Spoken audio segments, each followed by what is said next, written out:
మిర్చి బజ్జీ ఎలా చేసుకోవాలో చూపిస్తా. ఫస్ట్ అయితే శనగపిండి తీసుకోవాలి. మీకు ఎంత కావాలంటే అంత తీసుకోవచ్చు. ఇది మాత్రం జల్లెడ పట్టి తీసుకోవాలి. జల్లెడ పడితే స్మూత్గా వచ్చింది. పిండి కూడా టేస్ట్ బాగుంటాయి బజ్జీలు. నేను ఆల్రెడీ పట్టేసేదాన్ని. ఇంకా తగినంత సాల్ట్, కొంచెం బేకింగ్ సోడా, దీంట్లో కొంచెం వాము కూడా వేసుకోవచ్చు.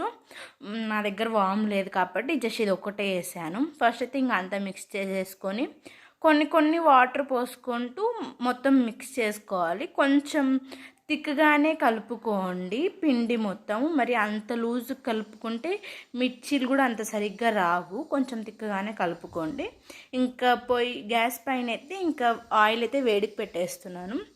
అవి ఆయిల్ వేడయ్యేలోపు మిర్చి ఇంకా రెడీ చేసుకుందాం. నేనైతే చిన్న మిర్చీలు కాబట్టి ఇవి నేను తొట్టు మిరుస్తున్నా అంతే. లేదంటే మిర్చి మధ్యలో కట్ చేసి ఉప్పు జీలకర్ర దంచి అక్కడ పెట్టి చేసినా కూడా బాగుంటుంది. కొంతమంది చింతపండు పులుసు కూడా పెడతారు.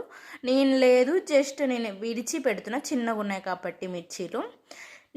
అక్కడైతే ఇంకా ఆయిల్లో వేసేస్తున్నాను. అవి కొంచెం ఎక్కువగానే వేసాను. ఇంకొకేసారికి అన్నీ సరిపోయిన ఆయిల్లో. కొంచెం ఆయిల్ ఎక్కువ వేసుకోవాలి.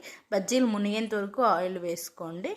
ఇంకా బజ్జీలు అయితే అన్నీ వేసేసిన తర్వాత ఇంకా ఒక సైడ్కి తిప్పేస్తున్నాను. ఇంకా ఆ లోపు ఇది బజ్జీలు ఒక్కటే కొంచెం పిండి మిగిలిందని చెప్పేసి ఇంకా పొటాటోతో వేద్దామని ఫిక్స్ అయ్యాను. ఇంకా పొటాటో కూడా చిన్నది తీసుకున్నా సరిపోతుంది. చిన్న కట్ చేసుకోండి. ఎక్కువ మందం అయితే అవి ఉడకవు లోపల. ఇంకా బజ్జీలు అయితే కంప్లీట్ అయ్యాయి. ఇంకా పొటాటో కూడా నెక్స్ట్ ఇంకా వేసేసా. ఇంకా మార్నింగ్ ఇడ్లీ అయిపోయింది. ఇడ్లీకి పెట్టేసాను. ఒక పక్క ఇంకా చట్నీ కూడా చేసేసాను ఆ లోపు. ఇంకా పొటాటో బజ్జీ కూడా ఫ్రై అయ్యాయి. ఇంకా ఇడ్లీ కూడా ఒక పక్కనైతే ఉడుకుతూ ఉంది ఇడ్లీలు. ఇంక ఇక్కడైతే ఇంకా అయిపోయింది.